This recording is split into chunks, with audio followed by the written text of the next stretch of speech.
Buenos días, gracias a todos por estar, por la voluntad de militar para cambiar el más horrible presente que pudimos haber soñado jamás los argentinos y que es absolutamente inmerecido para todos los sectores del trabajo que padecen el cúmulo interminable de inmoralidad y corrupción que ha sufrido la política como instrumento de transformación, que hoy se encuentra secuestrada por una clase, porque en los últimos tiempos ustedes escucharon hablar de casta. La casta es económica, no es política. La casta son un grupo de mercenarios, empresarios, contratistas del Estado que han robado toda la vida al Estado argentino, que han logrado en esta democracia moderna, del 83 para acá, y ya sin Perón, han logrado transformar los instrumentos de los partidos políticos únicamente en áreas secundarias de sus corporaciones económicas. Entonces, todos fuimos hijos de los fracasos que nos enseñaron que ya no alcanza con cambiar las personas, lo que hay que cambiar es el sistema. Porque puede venir un hombre o una mujer nuevo y entonces la gente vuelve a renovar la esperanza y vuelve a perder los años de su vida esperando que las cosas cambien. A lo largo de la democracia moderna les puedo nombrar algunos personajes de esos. Los más memoriosos se van a acordar, los más jóvenes no saben ni quiénes son. Pero en la Argentina existió un señor que se llamaba Corso Gómez, que trabajaba en 9 Diario y decía que él era honesto. Y levantaba las manos y decía con las manos limpias. Y armó un partido que se llamaba el Partido de los Jubilados. Terminó, obviamente, involucrado en la corrupción. Después vino un señor que se llamaba Varela Cid, un liberal de la UCD. Terminó prófugo en Miami. Después vino María Julia Alzogaray. Se vino a sacar una foto acá en Mendoza con un tapado, ¿se acuerdan? Terminó presa. Y después tuvimos un sinnúmero de personajes que fueron apareciendo como destellos mediáticos, diciéndole a la sociedad que venían a renovar la política. Este payaso esquizofrénico que está hoy en la Casa de Gobierno es uno más de estos delincuentes que van a atravesar el tiempo hacia el olvido, porque son nada más que eso. Pero el peronismo no fue la excepción. Y nosotros sufrimos que un instrumento que según el teniente general Juan Domingo Perón tiene su columna vertebral en la organización sindical, transformó en un partido burgués de clase media urbana que abandonó a los trabajadores, que se disoció de sus raíces, de sus orígenes y de su compromiso social. Y llegamos al día de hoy, después de mucho caminar, con un instrumento partidario que ya no responde a los intereses del movimiento peronista, que es el pejotismo. Y ese pejotismo, que ya no tiene un solo dirigente sindical en el Congreso, que ya no tiene un solo dirigente sindical en la conducción del partido, se ha transformado en un horrible sello de goma que tiene el mismo discurso liberal, pero con polenta. Un discurso liberal con polenta, que frente a la opción de liberales sin polenta parecen progresistas, ¿no? O sea, vamos a ajustar igual que ellos, pero te vamos a dar polenta. Eso parece un poco mejor.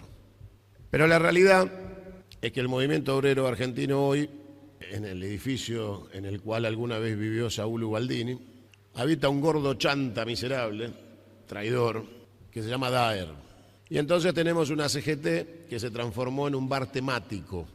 Yo les recomiendo a estos gordos impresentables que pongan ahí cerquita de Puerto Madero, a una cuadra, visita para turistas y que se saquen una foto en el Felipe Vallese, que pongan fotos de Perón, de Evita, de Néstor, de Rucci, ¿no? Y le dicen a la gente, sacate una foto, le venden la foto, y es más honesto que ser los delincuentes que son y traidores que son, que han abandonado a los trabajadores no hace 9 meses. Ustedes recordarán el día de aquella movilización donde le cantaban poné la fecha, la puta que te parió, y le robaron el atril directamente los compañeros. Y se fue en el baúl de un auto. Después de eso, cualquier persona con vergüenza renuncia. Pero es un desvergonzado, con lo cual no renunció. Hoy, cuando más se necesita la lucha sindical y gremial, es cuando más ausentes están. Es cuando más solos dejan a los jubilados. Yo fui el único dirigente peronista presente en la marcha de los jubilados. no había absolutamente nadie con los jubilados. Nadie. Los diputados no bajaban, los sindicalistas no marcharon, la CGT no paró. Se convoca una movilización a las 2 de la tarde en un día laborable. Raro, ¿no? Que un trabajador pueda salir de su trabajo a las 2 de la tarde sin una huelga general declarada para ir a marchar. Y entonces en ese esquema uno se pregunta si nosotros, en vez de quejarnos de un enemigo que consigue sus objetivos, que son la destrucción de los cimientos de la patria, no deberíamos estar preguntándonos qué es lo que somos nosotros y qué estamos haciendo. Porque tal vez nos una el espanto, pero con eso no alcanza. Hay una definición futbolística, ¿no?, que del potrero a la carga barracas. Bueno, si nosotros somos un equipo que lo único que hace es marchar con la frustración de estar perdiendo el partido 3-0 y entonces perdemos el orden, la disciplina, la táctica, y lo único que hacemos es mandar pelotazos para adelante y ver a ver si alguno la emboca, nos van a hacer 6 más. Con lo cual uno dice, bueno, ¿por qué no logramos la organización? Fundamentalmente porque perdimos la razón del ser. Porque si uno le pregunta a alguien qué es ser peronista en el siglo XXI, nadie sabe contestar. Te contestan con boludeces del 45, te sacan un noticiero viejo de Perón, del plan quinquenal, te sacan alguna foto de un afiche y nadie te sabe explicar el peronismo para que los chicos jóvenes entiendan 70 años para adelante, no 70 años para atrás. Perón jamás habló del pasado, nunca. Siempre se refirió al futuro. Perón es futuro y los chicos lo van a encontrar en el futuro cuando se discuta, por ejemplo, el agua potable, cosa que Perón dijo en el 73. Cuando se discutan términos de ecología en términos geopolíticos estratégicos, como Perón anunció en el 73. Muchos de los oligarcas mendocinos que tienen algún viñedo lo utilizan para invertir en campos ojeros en la Pampa Húmeda, la provincia de Buenos Aires o Santa Fe. Después lo contrabandean y así llegamos a tener 480.000 millones de dólares en el extranjero de argentinos evasores. La deuda total argentina es de 430.000 millones y afuera hay 480.000 millones de dólares de argentinos evasores que tienen su dinero en el extranjero. ¿Y esto por qué se los planteo? Porque les estoy planteando que hemos perdido la razón del ser. ¿Cuándo la perdimos? Cuando los senadores peronistas votaron por unanimidad el blanqueo de capitales. Cuando un gobierno que se decía peronista, con Cristina, blanqueó capitales, sacó leyes de blanqueo. Y entonces uno dice, a ver, ¿desde cuándo los peronistas somos socios de los ladrones que se roban la plata de los hospitales, las escuelas, las universidades, el desarrollo sustentable, el crédito a la pyme? ¿Desde cuándo financiamos a los que se robaron las jubilaciones? ¿Desde cuándo somos una estructura social que perdona a los ladrones y a los delincuentes? Y por ahí se para alguien en el fondo y dice, desde que ustedes tienen delincuentes. Y hay que hacerse cargo. Porque muchos peronistas se anotan en el blanqueo, según dicen ellos, son autopercibidos peronistas. En esta Argentina de blanqueo de capitales, Al Capone sería feliz, no hubiera terminado preso en Alcatraz. Estaría viviendo en Puerto Madero o en Mendoza, blanqueando una vez cada 10 años el dinero sucio de las actividades ilícitas, iría a cenar a un restaurante y el mozo le diría señor cuando le paga la cuenta y le deja una propina jugosa con dinero robado. Entonces la pregunta es, ¿por qué los jubilados tienen que pagar el ajuste? ¿De dónde surgió la idea de que no puedan cobrar el 82% móvil? ¿Dónde está la plata que falta de lo que aportaron a las cajas de previsión? Está en el extranjero, robada está la plata. La pregunta es por qué nosotros votamos que los que le robaron la jubilación a los jubilados puedan blanquear lo que se robaron y que le digan señor cuando van a cenar a carísimos restaurantes de toda la Argentina. Y eso es porque el pejotismo se transformó en un instrumento horrible, espantoso, viciado, de corrupción, donde no hay vida interna, no hay debate ideológico, no hay definición de conducción por voto directo de los afiliados. La última interna fue Menem Cafiero. Y siempre hago honor a Antonio Cafiero por la valentía de haber arriesgado su segura candidatura y haberla perdido con honor frente a Carlos Menem, que le ganó. Y nunca se arrepintió de haber hecho esa interna, porque si no el peronismo no hubiera vuelto jamás al poder. Pero después viene la segunda parte. ¿Alcanza con ganar? Porque el peronismo volvió con Carlos Menem al poder. Y Carlos Menem nos trajo al Sogaray. Nos inventó a Daniel Scioli. Cristina lo eligió a Alberto, un corrupto impresentable que siempre fue un empleado de Manieto. Y Cristina creyó que ganar alcanzaba. Y miren dónde terminamos. Con lo cual, ganar no es el objetivo, sino transformar. Ganar es lo que nos permite acceder al gobierno del Estado.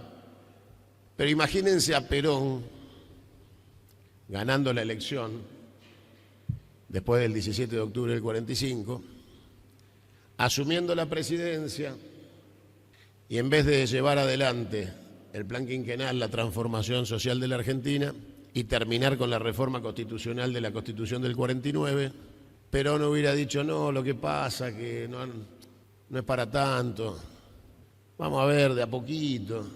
¿Y para qué quieren vacaciones los trabajadores? Y el aguinaldo, vamos despacio.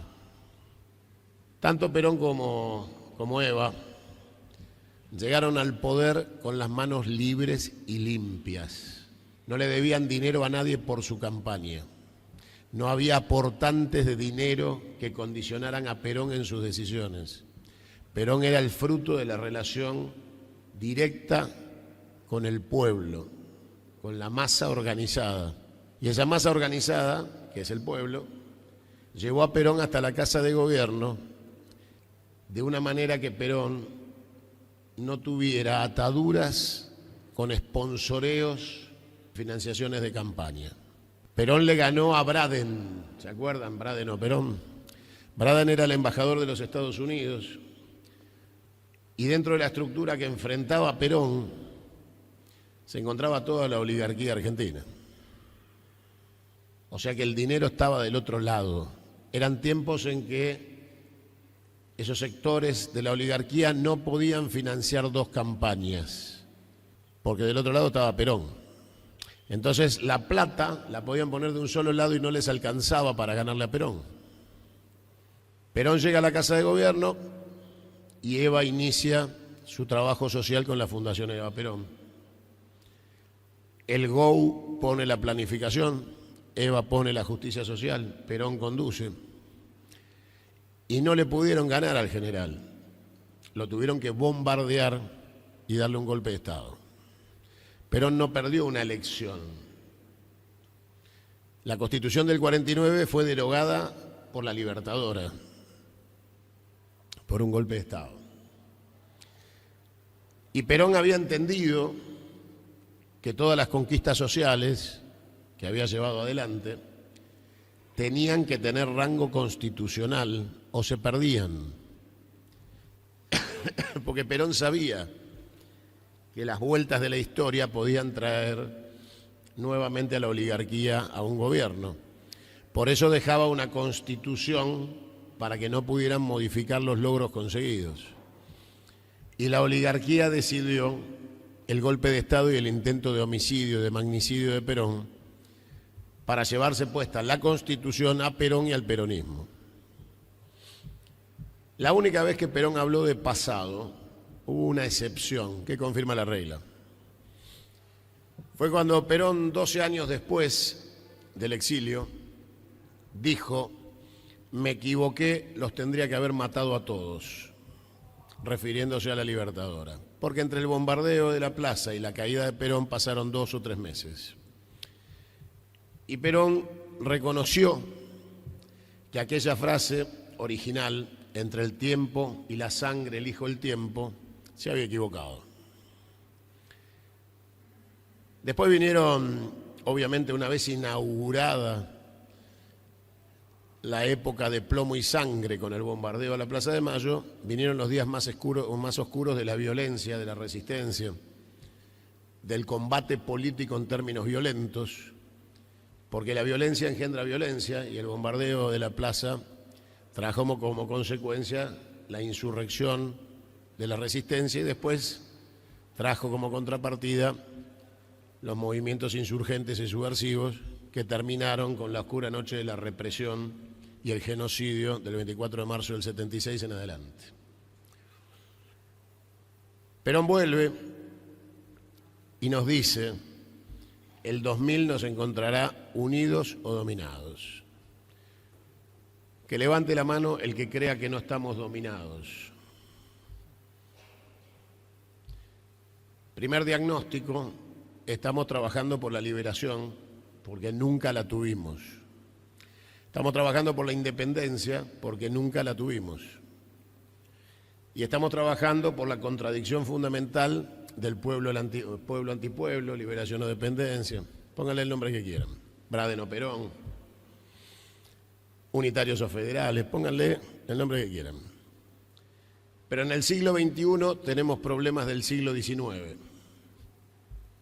En el siglo XXI tenemos problemas del siglo XIX. Acá en Mendoza nomás, y a pesar de los esfuerzos del gorilaje, existen barrios humildes muy rezagados que viven en el siglo XIX. Porque cuando se tienen que calefaccionar o cocinar, lo tienen que hacer, si pueden, a leña. Si pueden, con querosén. Y los que no pueden, quemando basura. Hay otra tanda de mendocinos que viven en el siglo XX, que accedieron al confort de una vida un poco más acomodada, pero que ya no pueden usar el gas porque no lo pueden pagar, ni garrafa ni domiciliario. Que tienen que apagar las luces porque la cuenta es impagable para un salario promedio, una jubilación, o un comerciante mediano, dueño de un kiosco o una peluquería. Y después tenemos los que viven suntuosamente en el siglo XXI, que son una minoría absoluta de la oligarquía argentina, que nos hablan descaradamente de que nosotros no la vemos, porque no entendemos el siglo XXI. Quien les habla fundó el primer canal sustentable de la Argentina de internet o de streaming, como le dicen ahora. Y llevamos cientos de miles de horas de transmisión con programación sustentable las 24 horas, los 365 días del año. Y no fueron ellos, fuimos nosotros, fue un peronista, fui yo, el que trajo a la Argentina el primer canal de transmisión que no era ni por aire ni por cable y que transmitimos por internet, por la web, hace 9 años.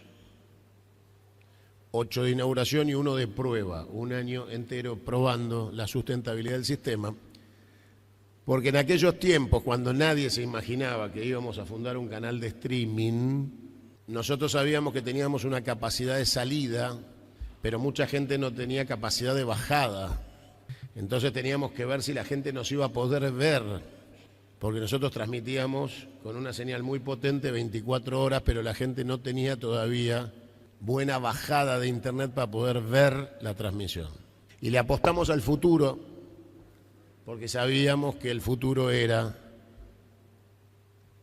y es el camino de las nuevas tecnologías que tienen que ver con las redes sociales, con lo cual fundamos en la Argentina, igual que Romay fue el zar de la televisión abierta, Héctor Ricardo García, un maestro que yo agradezco haber conocido en la vida, quien fundó Crónica y abrió el camino del cable en la Argentina, quien les habla y sin ninguna humildad abrió el camino del primer canal digital de la Argentina. Con lo cual a mí el versito que no la ven no corre. Segundo, soy un empresario peronista, con lo cual tampoco me pueden correr con el versito de que yo no entiendo al empresario. Pero el empresariado de la oligarquía argentina dice que su problema son los salarios y los trabajadores. Yo le propongo a cada uno de ustedes que le pregunte a cualquier productor mendocino ¿cuánto le cuesta el dinero? Háganle esta pregunta, ¿cuánto te cuesta el dinero? El productor sabe cuánto le cuesta el fertilizante, sabe cuánto le cuesta el alambre, sabe cuánto le cuesta una herramienta, sabe cuánto le cuesta una máquina, pero no tiene idea cuánto le cuesta el dinero, eso es variable. Entonces, si ustedes le preguntan a un comerciante acá en la avenida, le dicen, che, ¿cuánto te cobra el usurero o el banco por 90 días de crédito para que vos le traslades al que te compra? 35% hoy promedio. Entonces uno le pregunta, ¿cuánto ganas con lo que vos vendés o producís? Entre el 8 y el 12. Entonces tenemos el comerciante y el cliente. El comerciante gana entre el 8 y el 12% para que el cliente acceda a las mercaderías, o bienes o servicios. Pero en el medio hay alguien que gana el 35% por no hacer absolutamente nada, solo por ser proveedor de dinero. Eso se llama usura. Y en este esquema usurario en el que vivimos, en donde hace apenas algunos meses, en los terribles meses del masismo, el dólar valía 1.400 pesos. Y con 1.400 pesos comprabas 5 litros de nafta. Hoy el dólar vale 1.300 pesos, 100 pesos menos. Pero con 1.300 pesos hoy compras 1 litro de nafta. Eso se llama inflación en dólares. En dólares, no en pesos. Inflación en dólares. Yo les avisé a los argentinos, no sé si ustedes recuerdan, al principio de este genocidio económico, que venían por sus ahorros, que les iban a liquidar sus ahorros. Fue muy popular, muy masivo en todos los medios lo que les estaba diciendo, porque se estaba empezando a cumplir. Entonces dijeron, un loco que lo dijo, se llama Santiago Cunio. Y hoy les digo que van por la segunda etapa. Primero querían que la clase media se deshaga de sus dólares con la cara de Perón, porque eran todos dólares que habían comprado en gobiernos peronistas, y se los pasaran al Estado con la foto de Adam Smith,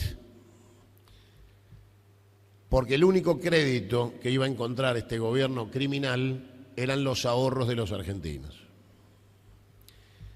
El ahorro es gasto futuro, o sea que si vos le liquidás los ahorros a los argentinos, condenás a la economía futura a no tener consumo, porque solo se va a consumir el circulante que es a lo que se va a enfrentar este gobierno en menos de 90 días.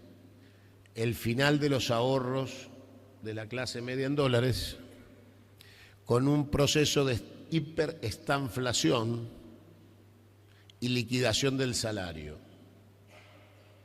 O sea, inflación en dólares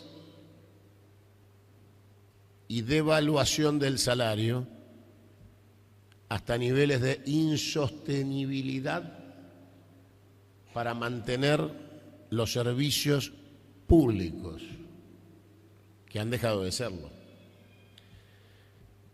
Existen ya muchos argentinos que tienen un recibo de sueldo y son pobres, o sea, están en blanco y no pasan la línea de pobreza. Y existen tantos otros argentinos que con salario no les alcanza para viajar a su trabajo, o viajan o comen. No sé si ustedes recordarán cuando Sergio Massa dijo el boleto va a costar 1.000 pesos. ¿Cuánto cuesta el boleto?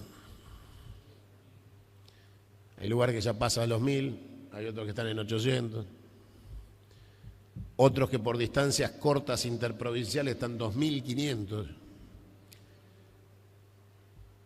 Lo que tenemos es un saqueo y un genocidio.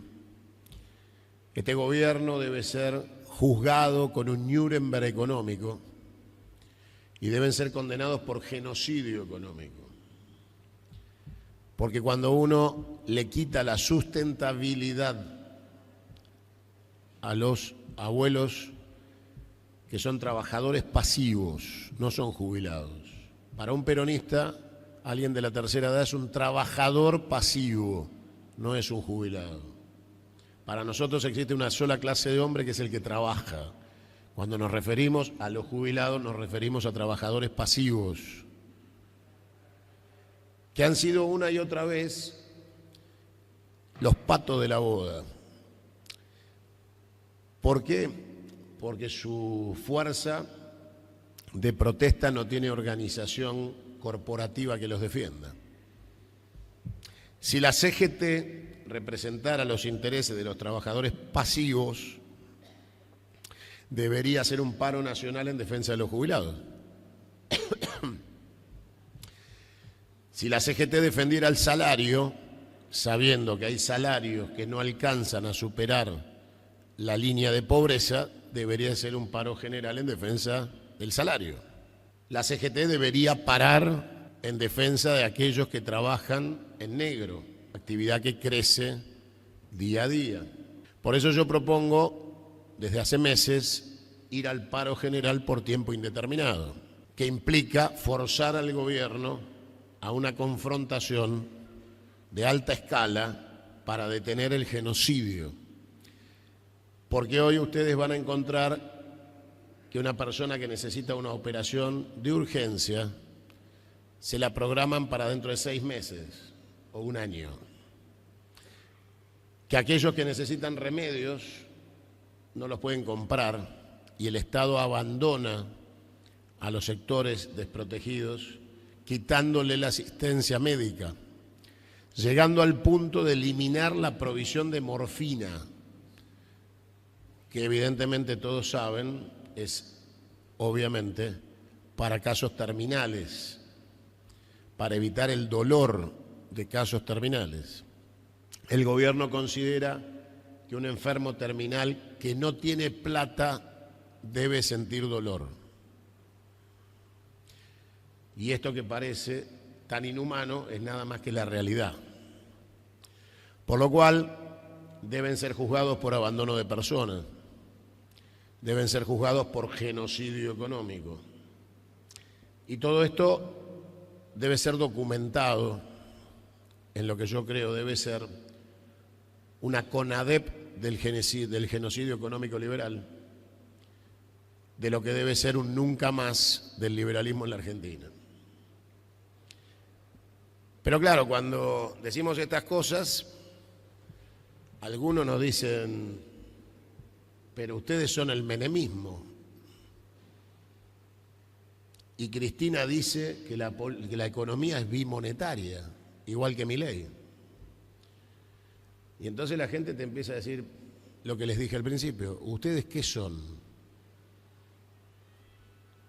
Y la respuesta es muy difícil de dar porque yo doy la mía, pero es muy difícil de dar cuando uno escucha a muchos que se dicen compañeros hablar igual que el enemigo. Eso tal vez debe ser porque se acostumbraron. El compañero recién contaba la situación mediática de Mendoza. Muchos compañeros se fueron domesticando y les gusta más salir en Clarín que representar a los trabajadores. Entonces quieren ser peronistas de Mañeto, de esos que Mañeto invita a TN. Entonces pones la televisión y ves el programa a dos sobres con algunos que dicen que son peronistas sentados hablando en nombre nuestro. ¿De dónde salieron? ¿Quién los votó? ¿Quién les dio un cargo partidario? ¿Quién los eligió para ir a una lista de legisladores? No sabemos porque no hubo internas para eso desde Menem Cafiero para acá. Entonces, tenemos peronistas clase media, una cosa rarísima. Otros que te sacan una medalla de la CIA o de la DEA y te dicen, mirá lo que me dieron cuando viajé a Miami. Después tenemos fotos de sindicalistas con el embajador de Estados Unidos el 4 de julio.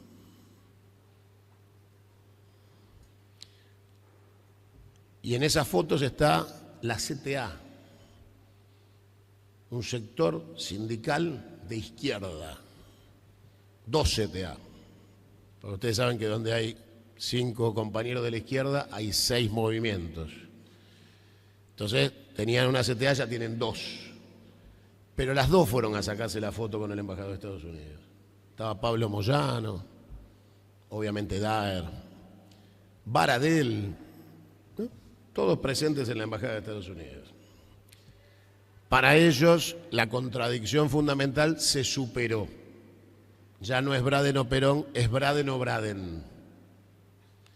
Entonces, la sociedad, los chicos jóvenes, nos miran y nos dicen, ¿ustedes qué carajos son? Son los que van a la embajada de Estados Unidos, son los que dicen que la economía es bimonetaria, son las que pusieron al Sogaray a conducir los ministerios con Menem. Ustedes son el abrazo de Menem con Isaac Rojas que los bombardeó. ¿Qué son ustedes? Ustedes son la CGT que no hace un carajo por los trabajadores. ¿Qué son ustedes? Y del otro lado les aparece un discurso simple, muy elemental, muy para burros, pero les entra. Viva la libertad, listo, con eso no le explican más nada.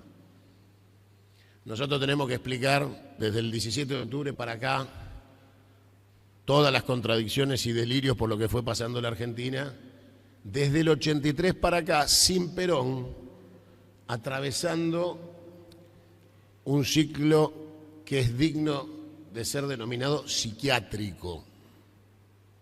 Porque hasta la muerte de Perón todo estaba claro. Perón tuvo un momento maravilloso, que fue cuando salió al balcón y dijo, mi único heredero es el pueblo. Y en ese instante los desheredó a todos. El balcón estaba lleno para la derecha y para la izquierda de todos los boludos que se creían que iban a ser los herederos de Perón. Estaban esperando que se muera para quedarse con la herencia. Y Perón se la donó al pueblo la herencia. En el momento que dijo, mi único heredero es el pueblo, dijo, de todos los que están acá, ninguno. De ahí, que salgan de ahí. De todos ustedes que salga el que siga esta historia. Y claro, tenemos que explicar a López Rega, la AAA, tenemos que explicar a Montonero, tenemos que explicar todo nosotros. Los chicos jóvenes no quieren tanta explicación, quieren la síntesis del futuro, quieren saber cómo van a vivir mañana, no qué mierda hicimos hace 40 años. Porque después les dicen la culpa de que la Argentina esté mal, son 70 años de peronismo. Yo aprendí a sumar y restar de chiquito con los dedos y nosotros no estuvimos 70 años en el poder seguro. Si sumamos los golpes de Estado y los gobiernos radicales, gobernaron más tiempo ellos que nosotros. Nosotros tenemos más años de exilio que de gobierno. Pero bueno, los chicos compran. Es una frase fácil. La culpa es de 70 años de peronismo.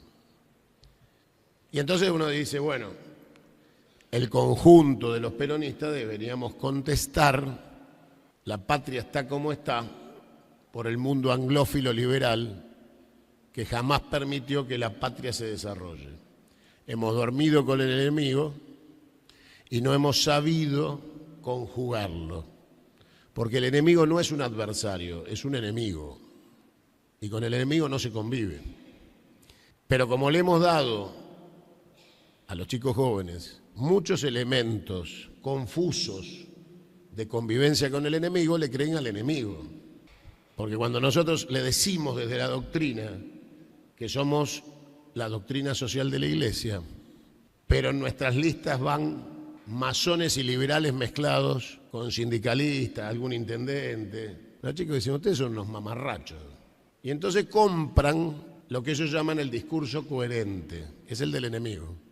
Ellos siempre fueron la misma mierda, son transparentes, parecen mierda y son mierda, pero no cambiaron el discurso. Entonces parecen más coherentes que nosotros, porque ellos no cambiaron frente a la sociedad, fueron siempre lo mismo. Y su técnica es fácil, la culpa es de los peronistas, nosotros somos la alternativa. Lo que sale mal es culpa de ellos, lo que está bien es mérito nuestro. Fácil, más fácil que eso, imposible.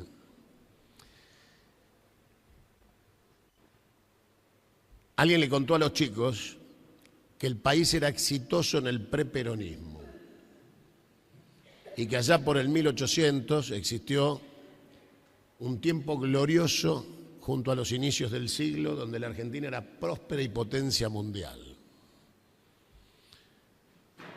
Yo no quiero desilusionar a los chicos, pero la generación del 80 eran una manga de ratas miserables que defendían la Argentina de la esclavitud, donde no existían condiciones laborales y la gente vivía por jornal. Y el dueño de la estancia le decía al empleado quién comía hoy y quién no comía, porque necesitaba un solo empleado hoy. Mañana volvé y te digo si hay laburo.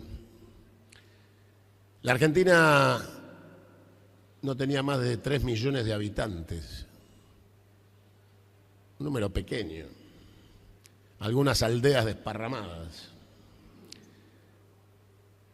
Y el 100% de la riqueza argentina se concentraba en Buenos Aires, en el puerto de Buenos Aires, en el unitarismo que se había encaramado después de la batalla de Caseros, cuando el traidor de Urquiza, con un ejército de mercenarios portugueses pagados por Entre Ríos, derrota al restaurador Juan Manuel de Rosas en la batalla de Caseros el 3 de febrero. Y ahí nace la constitución espantosa, horrible e indigna que tenemos, reformada por Menem y Alfonsín en el 95, que es la de 1853, que va a ser modificada por Perón en el 49 y ellos la van a volver a la del 53. Esa horrible constitución que tenemos, espantosa, una copia berreta de la de Estados Unidos, tiene un preámbulo, y seguro que todos lo escucharon alguna vez. Los que tienen más edad se deben acordar de Alfonsín recitándolo una y otra vez en la campaña del 83. Pero a mí me interesa que se acuerden nada más de un pequeño párrafo que dice que la Constitución se basa en los pactos preexistentes. Algunos de ustedes, seguro todos, han tenido alguna vez una Constitución en la mano. Aunque sea una vez en la vida, han tenido una Constitución en la mano. ¿Alguno de ustedes encontró impreso en la Constitución los pactos preexistentes? Porque la Constitución empieza con el preámbulo diciendo que hay pactos preexistentes, que nadie sabe dónde están, nadie los puede leer, y los dejan para los estudiantes de abogacía, cuando estudian la Constitución y las leyes comparadas, y entonces le ponen, bueno, está bien, y también estaba esto, ¿no? Entonces, los pactos preexistentes. Las provincias, como Mendoza, son preexistentes a la organización política y a la Constitución Nacional. Están antes de la República y están antes que la Constitución. Por eso la Constitución dice que había algo antes, los pactos preexistentes. Esos pactos preexistentes son los pactos confederales, pero la Constitución es republicana. O sea, nos basamos en los pactos preexistentes, pero vamos a hacer otra cosa. Los pactos preexistentes son entre los caudillos federales, las provincias, que se juramentan en esos pactos preexistentes asistencia recíprocas militar y comercial para defenderse entre ellas. Y entonces la Constitución dice, eso que está antes y que no te vamos a mostrar es lo que no vamos a hacer. A partir de ahora vamos a hacer esto, y salvo el artículo 14 bis, que es lo que quedó de la Constitución del 49, toda la Constitución está basada en el derecho de la propiedad privada y no el derecho de los trabajadores. Los derechos de los trabajadores en la Constitución son dos artículos, el 14 y el 14 bis. Después el resto está destinado a garantizar el ejercicio republicano. ¿Qué es la República? Rápidamente. La República griega se divide en tres poderes, ejecutivo, legislativo y judicial. ¿Qué es para los argentinos la República? Una asociación ilícita. Revisemos para no equivocarnos. Corte Suprema. Hoy tiene 4 miembros. Es la única corte de la humanidad, de la historia de la humanidad, que no tiene número impar. Con lo cual está garantizado el contubernio y la corrupción, porque se juntan esos 4 y se tienen que poner de acuerdo, porque si no, no hay acordadas. Si para cada fallo de la Corte, por cada acordada semanal, de sus reuniones semanales para tener las acordadas que dictan sentencia de la Corte, hiciera falta un conjuez, no alcanzan todos los jueces de la Argentina, ni los de tránsito, para abordar todas las causas pendientes que tendría la Corte. Con lo cual queda claro que esos 4 se juntan y dicen, vamos a poner un acuerdo, muchachos, ¿no? Esto para acá, esto para acá. El Congreso no hace falta que les diga que los legisladores tienen precio, no. Pueden valer una rotonda, un Banelco, un Bitcoin, un viaje, un cargo en la ONU, una embajada en París. Pero todos sabemos que las leyes salen con plata del Congreso y que circunstancialmente es rotativo quien cobra, pero lo que está claro es que no hay debate de ideas. Antiguamente el Congreso tiene un salón que se llama de los pasos perdidos. Era el lugar donde los legisladores caminaban discutiendo en las sesiones que se prolongaban durante horas, porque había debate de ideas. Ese salón ya no tiene pasos perdidos, tiene un cajero automático, con lo cual no hace falta que caminen ni que discutan, cobran y otra cosa. Y el Poder Ejecutivo, en los últimos 3 periodos lo ejercieron el Tano Chorro y ladrón del correo, contrabandista agravado de Sebel, Mauricio Macri, Alberto Fernández, corrupto, golpeador, traidor, y ahora un desquiciado esquizofrénico, tracción a clonazepam, que es Javier Milei. Entonces yo les pregunto, con un Congreso corrompido, una Corte corrompida y un Poder Ejecutivo, le agregamos en este Poder Ejecutivo a la empleada de Astiz, Victoria Villarroel, y el regreso de los represores y genocidas a la actividad política en Argentina. Claro, si aparece Guillermo Moreno y dice que Villarroel es peronista, la terminamos de cagar. Pero el escenario es el de una república como instrumento de saqueo. Es una escribanía para el saqueo. La república permite que exista un DNU, decreto de necesidad y urgencia, hace 9 meses, absolutamente inconstitucional, que la Corte no deroga, lo deja correr. Con lo cual la Argentina, mientras discutimos, está siendo saqueada. El litio, el oro, el cobre, la pesca, el petróleo, saqueada. Como nunca, descaradamente y pornográficamente, el gobierno dice: nosotros solo vamos a vender commodities primarios. No nos interesa la industria, no nos interesa el trabajo. Vamos a vender petróleo, semilla, minerales. Es todo lo que vamos a hacer. Este gobierno hace 9 meses que no habla de generar riqueza, porque no le interesa. Habla de ajustar. O sea, para que se entienda, la misma torta, pero repartida de manera distinta. Todo para ellos. Con lo cual la sábana corta ya no es corta, es toda para ellos. Los trabajadores pasivos, la niñez, todos quedan afuera. La industria debe cerrar, es obsoleta, no tiene sentido su existencia, porque solo vamos a vender insumos primarios no elaborados. Cuando uno exporta insumo primario, exporta dólares, porque el que va a ganar los dólares de la manufactura y del valor agregado es el que se los llevó. Y exporta trabajo, porque nuestra gente no va a tener trabajo, porque ese trabajo lo van a tener los que se llevaron la materia prima. Y después vamos a importar los productos terminados. Con lo cual, queda claro que ninguno de nosotros está en los planes de un gobierno de ocupación, saqueador, anglófilo, masón y prosionista. Todo esto es una realidad fáctica. Y entonces, claro, viene Cristina y dice que va a dar una clase magistral. Y a mí eso me confunde porque me hace acordar a la venta de detergentes. Y entonces no sé si está haciendo promoción a la industria del detergente.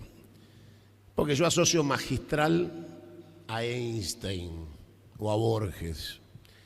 Un político que diga que da clases magistrales, aún habiendo sido presidente, le queda un poco grande.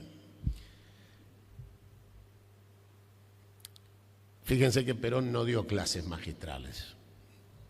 Hablaba humildemente y no van a ver una sola charla de Perón hacia la gente, hacia el pueblo y hacia la herencia política que haya tenido ese contexto. Las charlas de Perón eran habitualmente con periodistas, o ustedes han visto más de una vez, se hacía filmar, sentado, tranquilo, relajado, fumando. No había contexto de situación magnánima para darle entorno a lo que decía Perón. Perón hablaba con tranquilidad, con humildad y con convicción de hechos fácticos que había desarrollado en su gobierno. No necesitaba proteger lo que iba a decir con el salón dorado del Congreso. Lo decía en una charla y lo dejaba para que nosotros lo escuchemos de una manera relajada y simple y entendible. Perón era entendible. Entonces aparece Cristina, da una clase magistral. Ayer parecía haber escuchado algunos programas de quien les habla, ¿no? Estuvo un poco mejor. Pero dice que somos capitalistas. Y entonces empezamos a tener problemas otra vez. Ahí ya se parece a Moreno. Porque resulta que el peronismo ya no combate el capital. No somos más los peronistas que combatimos el capital. Hace un rato les dije 35% gana el usurero. Nosotros combatimos ese capital de la usura, por lo menos los que somos peronistas. Pero te aparece Cristina y dice que somos capitalistas. Si somos capitalistas, aceptamos las leyes de la usura. Si aceptamos las leyes de la usura, no defendemos a los trabajadores. Yo tenía entendido, solo porque soy muy terco y para ser peronista yo escucho a Perón, que nosotros somos la tercera posición. Pero nada más porque se lo escuché a Perón. Por ahí yo estoy equivocado y para ser peronista hay que escuchar a Cristina, que dice que somos capitalistas. Y Perón da una amplia explicación de por qué no somos ni yanquis ni marxistas, ni capitalistas ni comunistas. Y ahí entra el desarrollo de un plan nacional de una economía de tercera posición, basada en la justicia social como objetivo político del quehacer económico. Pero nuestro discurso social, encarnado en esa figura, es liberal, un discurso liberal, que entre otras cosas contempla haber licuado las responsabilidades de Mauricio Macri por la deuda con el Fondo Monetario contraída en el final de su gobierno por 57.000 millones de dólares, cuando nuestros compañeros votaron en el Congreso legalizar la deuda de Macri que no había pasado por el Congreso. O sea, votaron una ley retroactiva. Macri contrajo una deuda de 57.000 millones de manera ilegal.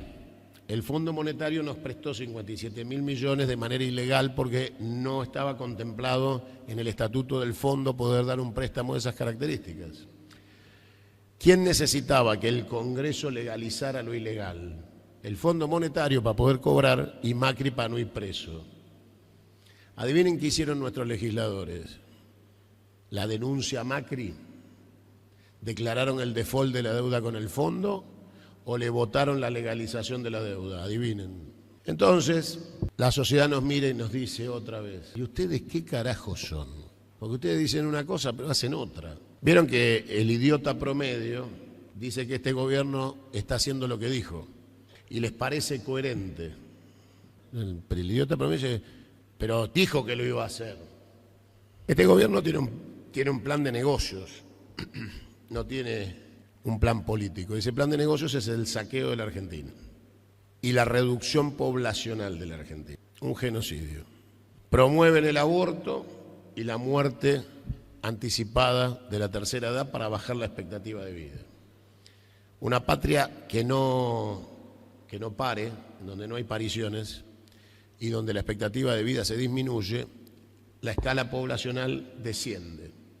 Somos apenas 47 millones de habitantes, el ideal de ellos deben ser 30, porque no necesitan más en la Argentina. Y nosotros queremos un país con 200 millones de habitantes para arriba, con una ola inmigratoria que vuelva a poblar la Argentina y a generar un mercado interno poderoso que permita la manufactura de los insumos primarios que ellos se quieren robar de la Argentina. ¿Escucharon algún gobierno nuestro hablar de inmigración? ¿De poblar?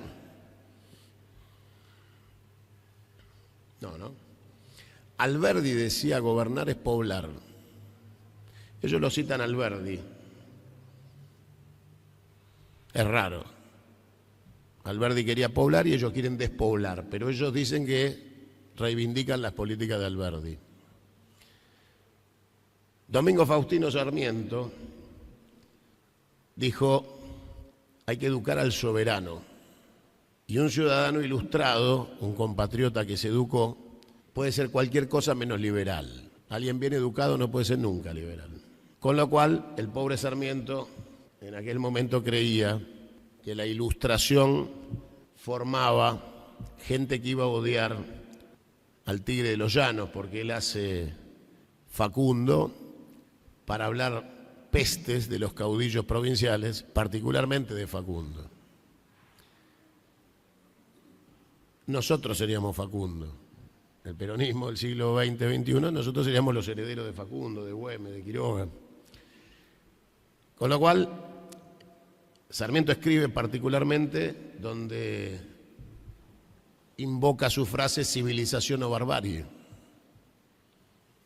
Los civilizados son los que quieren matar a los jubilados, destruir el empleo, precarizar la Argentina, destruir su aparato industrial, transformarnos en exportadores de insumos primarios para que seamos una colonia organizada que no les traiga problemas. Son un gobierno de ocupación, pero que llegaron a través del sistema electoral. Esta vez no necesitaron un golpe de Estado, les alcanzó con las redes sociales. Si ustedes tienen chicos y viene un chico y les pregunta, papá, ¿se puede ser presidente de la República dando un golpe de Estado? ¿Y ustedes qué me dirían? Que no. Pero están equivocados. Desde el 6 de septiembre de 1930, cuando se derroca a Hipólito Yrigoyen, con el primer golpe de Estado de la era moderna, la Corte Suprema, poder del Estado republicano, reconoce a los presidentes de las dictaduras como presidentes de la República. O sea que según la Corte, se cambiaba el sistema electoral por el sistema de facto para ocupar el mismo cargo, presidente de la República. Con lo cual, el 55, Onganía, Lanuse, Videla, Galtieri, Viñone, fueron todos presidentes de la República. Así lo dicen los diarios de la época y las sentencias de la Corte. Ningún miembro de una Corte Suprema renunció con los golpes de Estado. Siguieron en la Corte de los gobiernos democráticos, las dictaduras, ininterrumpidamente. Y siguieron emitiendo fallos de la Corte como si nada hubiera pasado. La semana anterior dictaban sentencias de la Corte con Frondizi de presidente. A la otra semana con Onganía. Y seguían emitiendo fallos. Entonces yo lamento tener que contarles a todos ustedes que la República acepta el mecanismo de los golpes de Estado y los justifica. No conforme con esto, los presidentes de facto tienen su busto de mármol en la Casa Rosada, porque fueron presidentes de la República. Entonces, si un chico va a visitar la Casa de Gobierno, dice, papá, lo vi a Videla. Bueno, hijo, fue presidente de la República. Pero es un genocida. Bueno, pero la Corte lo reconoció como presidente de la República. Pero papá, del otro lado estaban Frondizi, Alfonsín, Perón. Bueno, hijo, esos los votaron. ¿Y entonces cuál es la diferencia, papá? ¿Qué tengo que ser yo? Presidente de la República, o sea que puedo ser Irigoyen, Perón, Frondizi, Alfonsín, o puedo ser Videla, Galtieri, Lanuse o Onganía. Es lo mismo.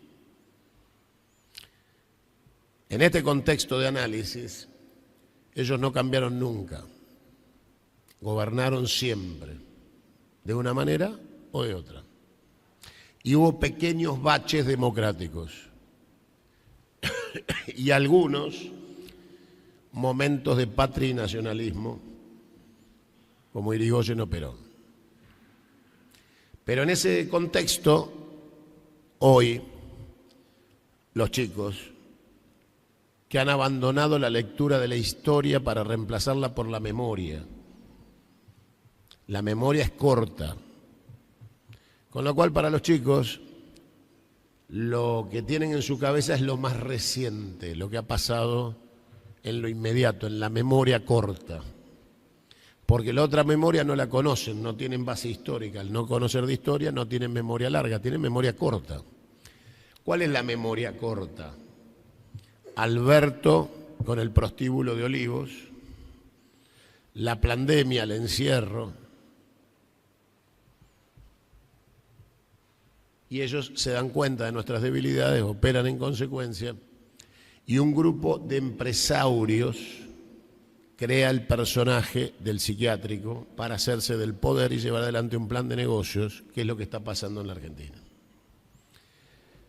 Nadie conoce más que yo este psiquiátrico enfermo, porque lo tuve 4 años sentado en el panel de mi programa, compartiendo pornográficas charlas personales que nadie le pedía, pero se ve que quería ahorrarse el psicólogo.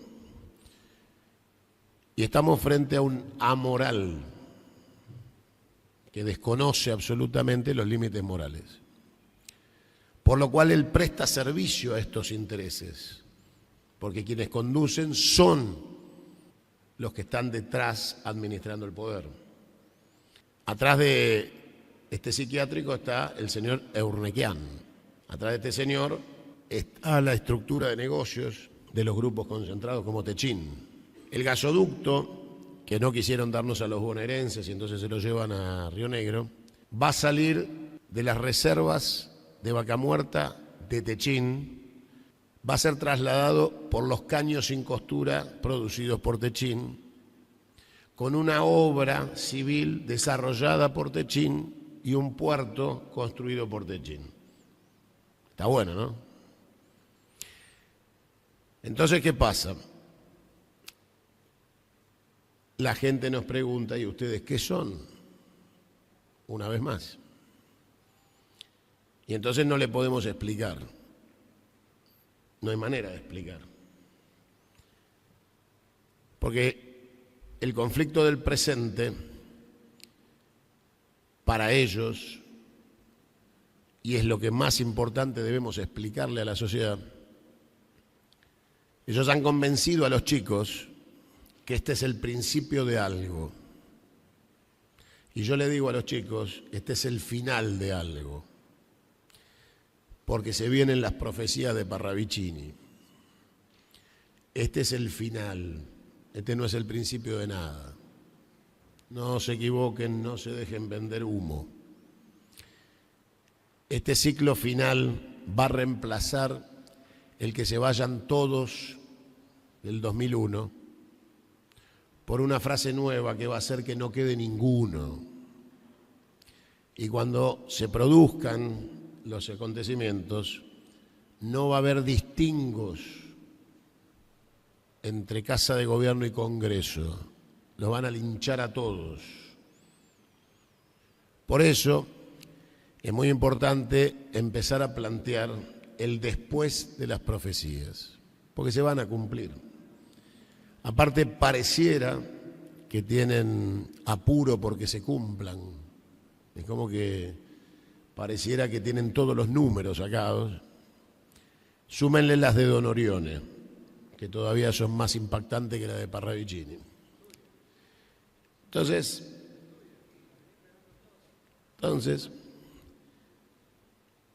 lo que tenemos que tratar de resucitar es otro concepto de Perón. Solo la organización supera el tiempo. Y Perón decía en el 73, ayer se los pasé, ahora se los voy a pasar a ustedes también, que la juventud tenía que irse del partido peronista. Perón le dice a los jóvenes, a ustedes no les sirve más el partido peronista, váyanse y armen una generación de emergencia. Generación de emergencia, porque todo el sector medio se ha corrompido y tenemos que salvar a la juventud de que no se corrompa. Para pensar en el futuro, tenemos que entrar en un proceso de escaloneta. Y por ahí los chicos, así les explicamos en términos futbolísticos, nos entienden mejor que si le hablamos de política. Hay que salir de la teoría rancia y fracasada de 32 años sin títulos para pasar a una etapa donde el técnico era un muchacho que nunca había dirigido nada y nos sacó campeones de todo. Que cuando tuvo que conducir a Messi, no le dijo, pibe, vos nos tenés que sacar campeones. Le dijo, mira, acá juegan 11, así que relájate. Y por ahí andan muchos pibes de la revolución Vieron que ahí están los chicos que cantan, Cristina Corazón, acá tenés los pibes para la revolución. Esos pibes cobran 3 palos por mes de algún organismo oficial. Hacen la revolución con la remera del Che Guevara, impresa en Miami, dice atrás. Pero bueno, esos chicos aman a Cristina, hay mucha gente que le está agradecida a Cristina por la ampliación de derechos que existió. Pero claro, toda ampliación de derechos que no termina en una constitución se pierde por DNU. Y entonces, esa generación de emergencia a la que Perón alude es la escaloneta. Si ellos creen que Cristina es Messi, viste que te convencen que Cristina, sin Cristina, porque Cristina. Bueno, todos vieron la final con Francia, sí. O sea, Messi hizo 2 goles y Mbappé hizo 3. O sea que si fuera por los goles de Messi, perdíamos 3-2. Hubo otro compañero que hizo un gol, 3-3. Y el Mundial, que lo hace campeón del mundo a Messi, se gana gracias al arquero que atajaba los penales. Y alguno me puede decir, bueno, pero fueron 7 partidos. Sí, en semifinales también pasamos por el arquero. Con lo cual, Messi finalmente salió campeón del mundo gracias a los compañeros. Él aportó lo suyo, pero si no estaba Dibu, si Dibu hubiera atajado para Francia, no salíamos campeones. Messi tardó 5 mundiales para salir campeón. Y finalmente salió campeón cuando jugó en equipo. Cuando todos hicieron su parte y no esperábamos que él haga todo. Salimos campeones de la Copa América también, ¿lo vieron? Eso sí. Messi erró el penal, pero el Dibu volvió a atajar. Y entonces, hay que decirle a los muchachos que dicen que Cristina Corazón, si Cristina para ustedes es Messi, lo que hay que hacer es saberla conducir. Tiene que haber un técnico que pueda contener a Messi, hacerla formar parte de un equipo y no de un proyecto individual, desquiciado, místico, que entre otras cosas ha logrado que ustedes en Mendoza pierdan las elecciones por paliza. Porque ustedes cuando le quieren hablar a algún mendocino del peronismo les dicen Cristina y cagaron. Entonces cuando Cristina se dirige a los bonaerenses, yo soy bonaerense, donde ella cree que tiene un segmento electoral importante que todavía la respalda en su proyecto personal, les está cagando la vida a todo el resto del peronismo del país, donde su nombre es derrota asegurada. Entonces nosotros tenemos que estructurar la posibilidad de que todos los compañeros en todo el país vuelvan a ser alternativa de poder en sus provincias. Y eso no se hace sobre la base de los errores, sino de los nuevos aciertos. Por eso yo propongo salir de la República e ir a un modelo confederal. Volver a la Confederación Argentina, que es la fundacional de la organización política de la patria, devolviéndole a las provincias el cobro de impuestos, su renta aduanera, que según la Constitución del 53 son del Estado Central Unitario de Buenos Aires. Pasar a una coparticipación invertida, donde las provincias mantienen al gobierno federal del sistema confederal y no al revés como es hoy, con una ley de coparticipación que encima está vencida, la aplican de facto. Entonces yo le dije a Axel hace un tiempo, mira hermano, pisá la coparticipación, si yo fuera el gobernador ya lo hubiera hecho. Los bonaerenses aportamos 10 pesos a la coparticipación federal y recibimos 4 de vuelta. Nos roban 6. Con lo cual, si yo fuera gobernador de la provincia de Buenos Aires, ya hubiera dado la orden al Banco Provincia y a ARBA de que no giren un centavo más a la nación, como sucede todos los días de Dios, de manera automática en todo el territorio nacional. Cuando ustedes vienen a tomar un café, compran un sachet de leche, pan, ropa, pagan el IVA. El IVA de los mendocinos se va el mismo día a la FIP. No queda en Mendoza un minuto. El impuesto a las ganancias de la industria, del comercio y ahora de todos ustedes, porque repusieron el impuesto a las ganancias que más había derogado, se va al gobierno central. La Constitución lo prohíbe. Los impuestos son de las provincias. Yo les pregunto a ustedes, recién le decía a una compañera que me preguntaba, yo se los pregunto a ustedes que son los mendocinos. Y el peronismo gobernó Mendoza, supongo. ¿Alguien sabe cuánto representa el 21% que es el IVA del consumo total de la provincia de un día, de una semana, de un mes, de un año? ¿Alguno de ustedes sabe cuál es el aporte de Mendoza al impuesto a las ganancias?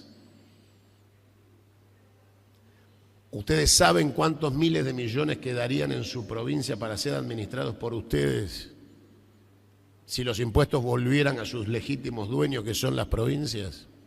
Si los derechos de aduana, de importación e exportación, se quedaran en la provincia y no se los quedara el gobierno unitario de Buenos Aires.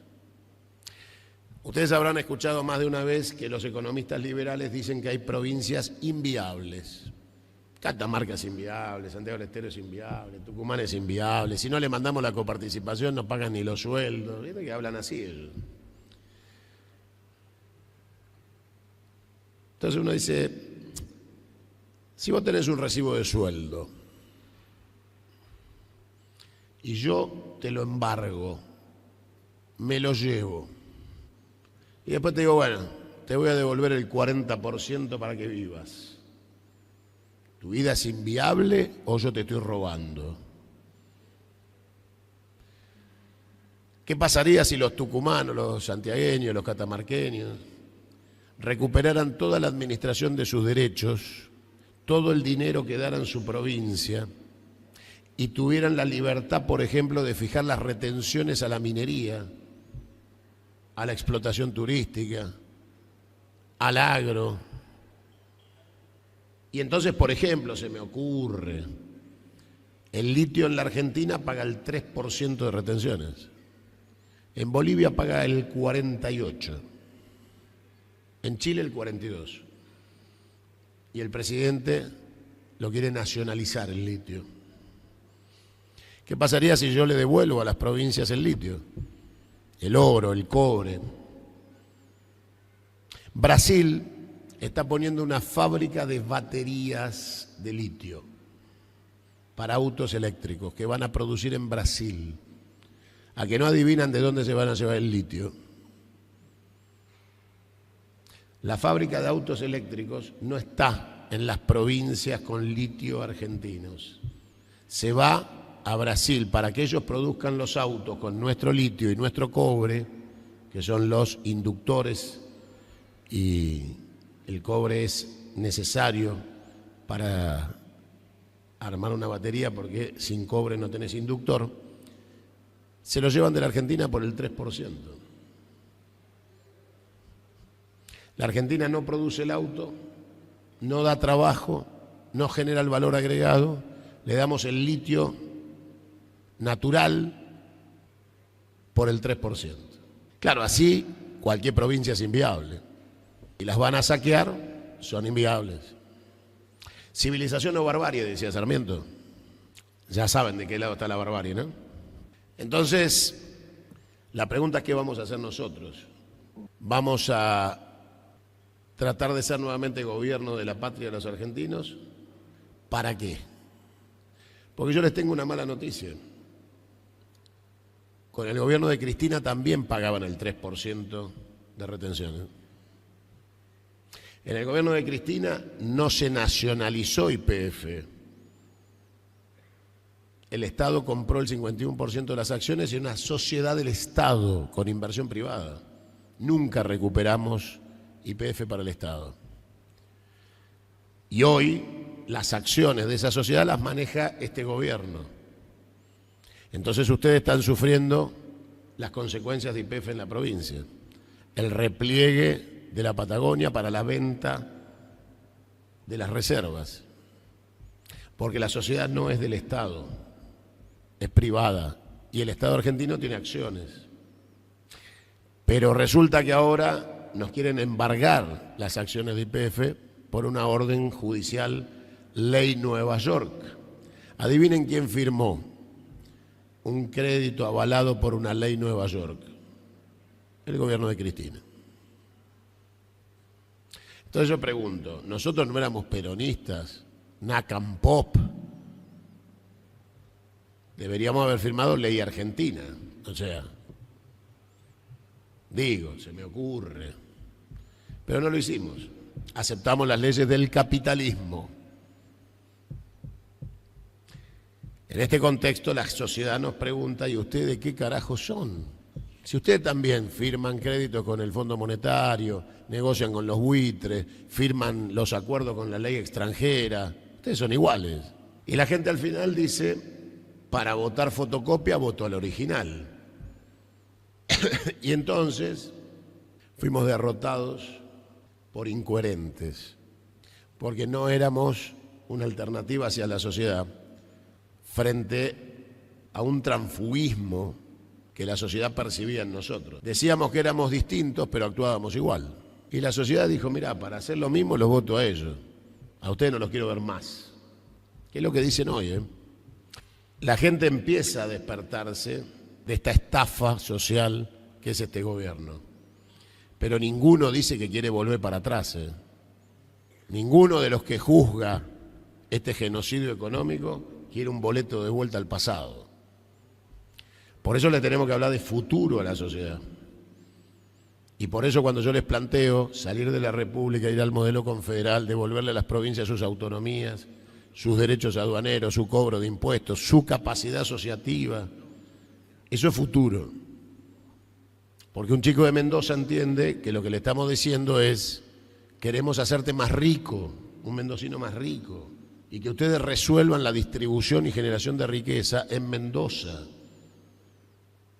y no desde el poder unitario central de Buenos Aires con el despotismo del látigo y la chequera. Con látigo y chequera tenemos un ministro de Defensa que creo que es de acá, ¿no? Sí. Avísenle que lo denuncié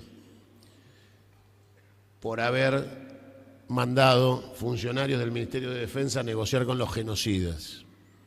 Con lo cual, fíjense hasta dónde llegamos. Alguien que dice que es radical negocia con los genocidas que Alfonsín condenó con el juicio de las juntas. Radicales raros tienen ustedes en Mendoza. Radicales de Astiz. Sí, pero este particularmente saca ventaja porque de ministro de Defensa, socio de los represores, hay que tener estómago. Sí, claro. Recuérdenle a este muchacho que Hipólito Solari Yrigoyen fue asesinado por la dictadura. Digo, por ahí, para que se acuerde de que los radicales también tienen desaparecidos y torturados. Mario Abel Amaya. Recuérdenselo, por ahí. Pero estamos en esta instancia. Y en esta instancia ustedes le tienen que explicar a los mendocinos que con nosotros pueden ser más felices y pueden ser más ricos en la determinación no de la billetera individual, sino del proyecto colectivo social. Por eso no podemos repetirle una y otra vez que somos lo mismo que criticamos. Porque si nosotros somos un proyecto centralista donde el gobernador de Mendoza tiene que ir a arrodillarse ante un presidente peronista para pedirle la coparticipación y mangarle algún ATN o alguna obra pública, somos la misma mierda. Nosotros, como peronistas, debemos respetar lo que Perón nos enseñó. Perón nos dijo que la columna vertebral del movimiento era el movimiento obrero. Hasta donde yo sé, el movimiento obrero organizado es la CGT. Y hasta donde yo entiendo y sé, CGT quiere decir Confederación General del Trabajo. Con lo cual Perón nos dejó una estructura confederada como estructura de la columna vertebral del movimiento. Mucho peronista repite como un loro sin entender de qué carajo se trata. Si se detienen en la palabra confederación, la C de CGT quiere decir confederación. Se paran ahí un minuto, entienden lo que es una confederación y Perón nos dijo, organícense a través de la Confederación General del Trabajo. Bueno, no es tan difícil entender que nos estaba proponiendo el sistema confederal. Ahí es la columna vertebral. Nosotros tenemos que organizar una gigantesca confederación argentina del siglo XXI. Cuando algún estúpido liberal te pregunta, ¿y dónde está el ejemplo de un éxito confederado? Nosotros le podemos nombrar a los Estados Unidos. Ustedes saben que en la guerra civil los confederados eran los sureños. Por eso cuando el norte gana la guerra civil no puede usar el nombre confederación porque hubiera sido usar el nombre de los derrotados. Entonces buscan un sinónimo de confederación. Y el sinónimo de confederación son Estados Unidos. Cuando ellos determinan usar ese nombre, determinan que cada estado de los Estados Unidos es independiente. Pero están todos unidos. Llegan a tal nivel de independencia los estados de los Estados Unidos de Norteamérica que unos se diferencian de otros en la administración de la vida humana. ¿Qué quiere decir esto? Que en algunos estados hay pena de muerte y en otros no. Se diferencian en los impuestos. En un estado te cobran un impuesto, en el otro no. Se diferencian en las leyes inmigratorias. Hay estados xenófobos y otros dicen vengan para acá. Son lo que son. No sé si alguno sabe que Brasil es el estado federativo del Brasil. ¿Le suena la Federación Rusa? Con lo cual, y para cerrar el concepto occidental, ¿qué creen que es la Unión Europea? Es una confederación de estados. Con lo cual, nosotros tenemos que empezar a explicarle a cada uno de los pueblos de nuestras provincias que existe un estadio superador de este fracaso, que es la devolución de las autonomías a cada una de nuestras provincias, y que esto no significa de ninguna manera que les va a ir peor, sino todo lo contrario, que les va a ir mucho mejor. Cuando empiecen a entender que nosotros tenemos un modelo de gestión que podemos explicar y defender, vamos a poder diferenciarnos del liberalismo.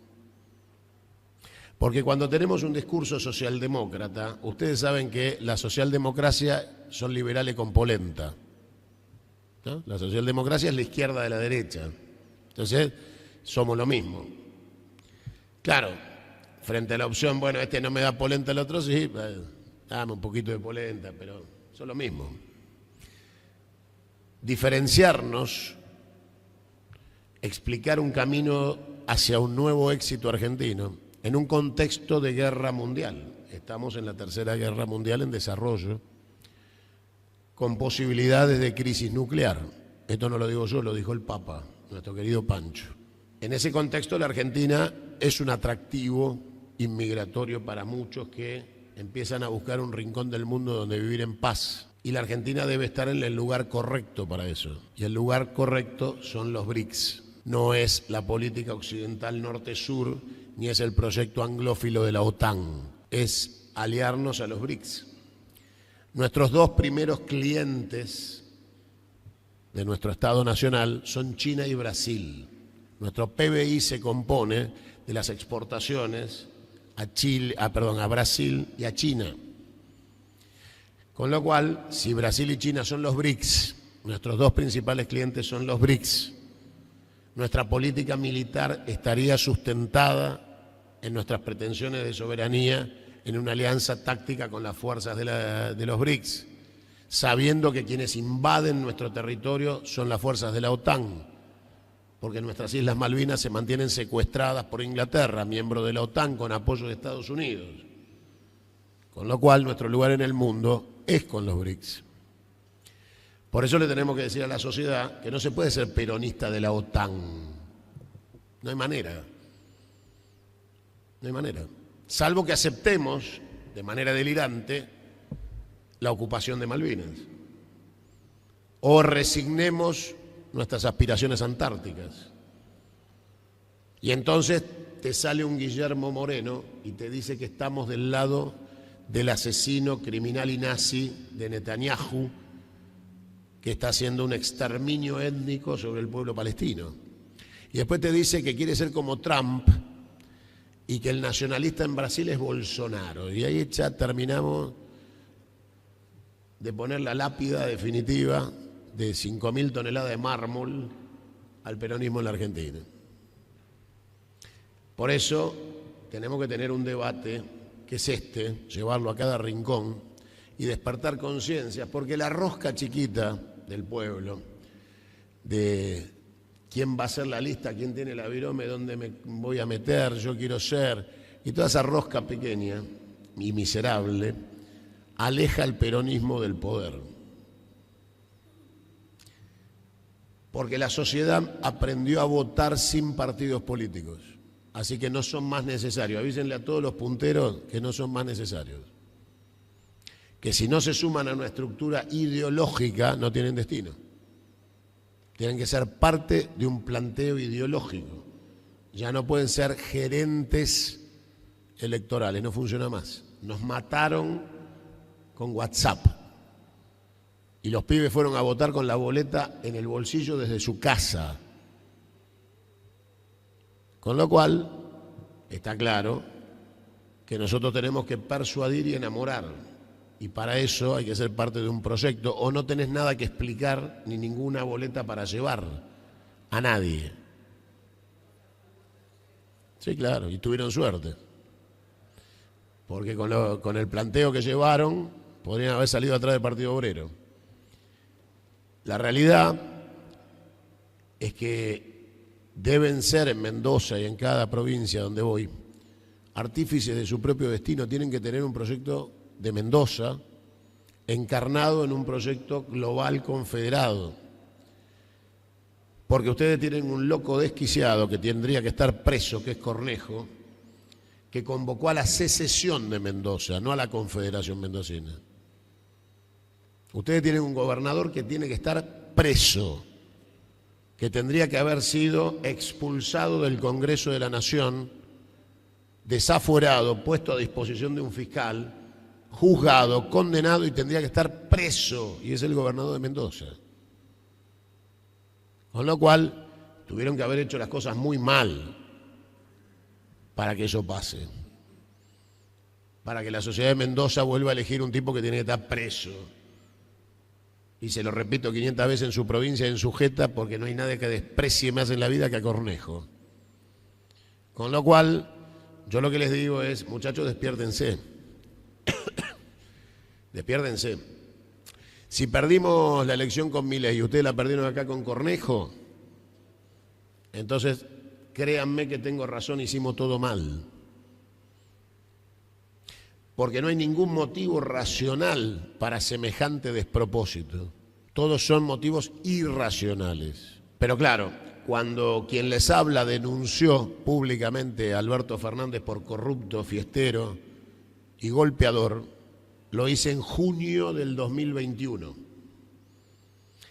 Y quien les habla es peronista, o sea, no fueron los libertarios los que denunciaron a Alberto Fernández, fui yo. Ellos hacen los rulos, pero el que denunció la corrupción era otro peronista que era yo. ¿Y saben qué decían los compañeros? ¿Cómo le vas a hacer eso al presidente, Alberto? ¿Y saben qué les decía yo? Ustedes le están pavimentando la vuelta a la derecha más rancia y oscura de la Argentina. Está grabado y es público. ¿Y saben qué pasó?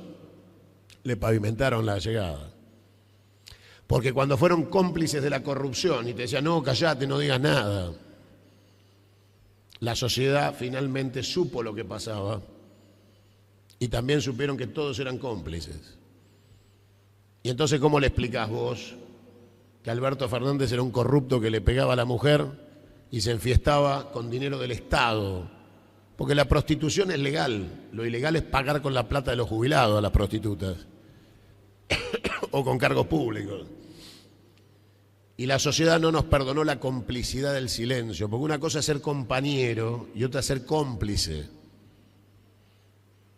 Y nosotros fuimos cómplices de una banda de forajidos. Y por otro lado, mientras éramos cómplices de una banda de forajidos, un tipo como Julio De Vido purgó 2 años y 8 meses de condena sin indagatoria, violando todo el derecho constitucional argentino a la legítima defensa en una causa penal. Salió y le dijeron, disculpe, usted era inocente. ¿Y saben cuál fue la frase de Cristina? No pongo las manos en el fuego por nadie. Para proteger a Alberto Fernández, la CGT hizo un acto en la Plaza de Mayo para apoyarlo, mientras yo lo denunciaba. Al compañero Julio De Vido, que administró 130.000 millones de dólares en 12 años de gestión de la década ganada, que puso ARSAT y los satélites en órbita, desarrolló centrales nucleares, escuelas, rutas, hospitales. Julio De Vido fue preso y el peronismo se hizo olímpicamente el pelotudo, pero después tapaban la fiesta de prostitutas en Olivos de Alberto porque tenía la virome. Entonces la sociedad no es boluda. Ellos protegen a todos los que forman parte de su banda. No te entregan a nadie. A nadie. Pero nosotros entregamos a los compañeros que gestionaron la recuperación de la Argentina después de la pesadilla de la caída de la Rúa, los 7 presidentes. Claro, De Vido es Néstor Kirchner, no es Cristina. Y el cristinismo lo mató 2 veces a Néstor. El día que lo enterraron y políticamente. Por eso a los chicos hay que decirles que existe una Argentina donde, cuando asumió Néstor Kirchner, se debían 1 año de sueldos docentes en Entre Ríos y fue su primer acto de gobierno, irse a Entre Ríos a pagarle a los docentes, con dinero que no había un centavo en las cajas del Estado. ¿Y saben qué hizo Néstor? Dijo, los muertos no pagan, y congeló el pago de las deudas. Y se dedicó a gobernar para la Argentina, logró superávit gemelos, todos los días sabía cuánto se recaudaba, cuánto había en el central y cuánto se exportaba. Y construyó lo que después se arrogaron algunos que no tenían nada que ver con esos 4 años de Néstor, de llamarla la década ganada. Bueno, la década ganada se gestó en esos 4 años de Néstor Kirchner y Julio De Vido, que después duró punta a punta Néstor Cristina. La respuesta que le dio el peronismo fue ni siquiera ir a visitarlo a la cárcel, un lugar donde yo iba muy seguido. Entonces, nosotros tenemos un modelo para defender. Frente a este gobierno que dice que la obra pública la tienen que hacer los privados, con lo cual ya no es pública, y un modelo que invirtió 130.000 millones de desarrollo en obra pública sin crédito, ni $1 de esos 130.000 millones fueron tomados en créditos. Era todo dinero genuino de la economía de los argentinos. Pero nadie la osaba defender, porque nadie conoce el plan maestro de obra pública, nadie lo leyó. Entonces, nuestros compañeros en Mendoza no pueden defender la gestión del éxito de esa década porque no la conocen. No saben ni cuánto fue el dinero, 130.000 millones, no saben cuántas obras fueron, no saben dónde están, no pueden defender. Porque la respuesta a estos genocidas son 12 años de obra pública, que ellos dijeron que era con corrupción. Pero los bolsos de López estaban llenos de dinero de Macri, pero tampoco lo saben explicar. Entonces como que nos quedamos siempre recibiendo los tiros, pero nadie sabe responder. Por eso es tan importante la comunicación, algo que yo hago todos los días y que estoy intentando hacer ahora con ustedes acá. Responder. Nos dicen corruptos los empresarios más corruptos de la historia de la humanidad. Todas empresas contratistas del Estado. El Tano Chorro, del padre de Mauricio, Eurnequian, Techín, todos contratistas del Estado. Ninguno hizo la plata honestamente, siempre le hicieron robándole al Estado. Ellos son el futuro de la Argentina, ellos son la transparencia. El problema es el silencio, compañeros. El peronismo está en silencio. El peronismo está en una situación de silencio aterrador. Asusta el silencio del peronismo. Por eso yo lo hago a viva voz. Hago peronismo todos los días, orgulloso de hacerlo. Y le pido a ustedes que hagan lo mismo, estén donde estén y en la actividad que les toque. Porque muy pronto vamos a llegar al terreno de las profecías. Esto se va a terminar de la peor manera. Pero eso no significa que la gente, como les dije antes, saque un boleto al pasado, olvídense. La gente quiere saber qué le planteamos para el futuro. El que no come hoy no quiere que le cuentes que comió ayer. Quiere saber si va a comer mañana. ¿Y cómo? ¿Y por qué? Entonces tenemos que estar en condiciones, por ejemplo, vieron que yo vine a Mendoza y alguno de los que hablan todo el día en Mendoza no le da ni los chisitos que tienen de huevo para sentarse conmigo a charlar. Porque no tienen un solo argumento que sobreviva a mis respuestas. Entonces se van a cuarteles de invierno, prefieren evitar la confrontación. Porque nos tienen miedo. Porque ellos necesitan un relato basado en un monólogo. Repetir muchas veces lo mismo, como decía Goebbels, porque son reivindicadores del nazismo, miente, miente, miente, que algo quedará. Pero si tienen que confrontarlo con alguien que está en condiciones de desmentirlos, no lo hacen, porque no le dan las pelotas para sentarse con nosotros a debatir o confrontar. Entonces salgan con orgullo a defender lo propio, porque es absolutamente necesario. Y terminemos con el verso de Perón en el recuerdo. Cortémosla con eso, terminémosla. Perón se murió, está recontramuerto, yo se lo firmo. Pero está vivo en la doctrina, muy vivo, más vivo que nunca. Entonces nuestra tarea no es tratar de decirle a la gente que somos peronistas por un noticiero de cine argentino que te muestra Perón en blanco y negro, porque entonces nos van a decir que somos todos tarados. Perón es el futuro. La soja es peronista, el recibo de sueldo es peronista, porque el que tenga un recibo de sueldo, cuando vea que dice vacaciones pagas, aguinaldo, derecho de agremiación, obra social, bueno, todo eso son años de peronismo. La soja de la que viven todas las ratas oligarcas es un yuyo peronista, lo trajo el GOU. ¿Cómo vamos a permitir que los ojeros nos corran a nosotros? Claro, la revolución agraria, viste que algún boludo viene también, te plantea la revolución agraria y se cree que estamos en el comunismo de la década del 60. Y la revolución agraria es más simple, viste que Guillermo anda por ahí diciendo subimos las retenciones al núcleo húmedo de la pampa húmeda. Eso es la sábana corta, es el traje de payaso. Le aumento acá, le bajo acá, seguís siempre en el mismo pedazo de torta. Lo que está tratando de ver cómo repartís las porciones, pero seguís en la misma pelotudez. Lo que hay que hacer en la transición, que es lo que yo planteo, entre la República y la reforma constitucional confederal, es nacionalizar el comercio exterior. Entonces, cuando vos pisás la caja y los dólares se quedan en el central, y el que dispone sos vos, ahí tenés revolución agraria. Porque después le vas a decir, mirá, la plata me la quedo yo y la administro yo. Y de la renta, de la plusvalía, vas a tener que invertir en producción o me la quedo yo. O sea, el dinero es tuyo. Pero hay un porcentaje de ese dinero que lo vas a tener que reinvertir en producción con valor agregado de lo que generás. Producís soja, vas a tener que hacer milanesa de soja, packaging, envasado y congelado. Y lo vas a tener que exportar.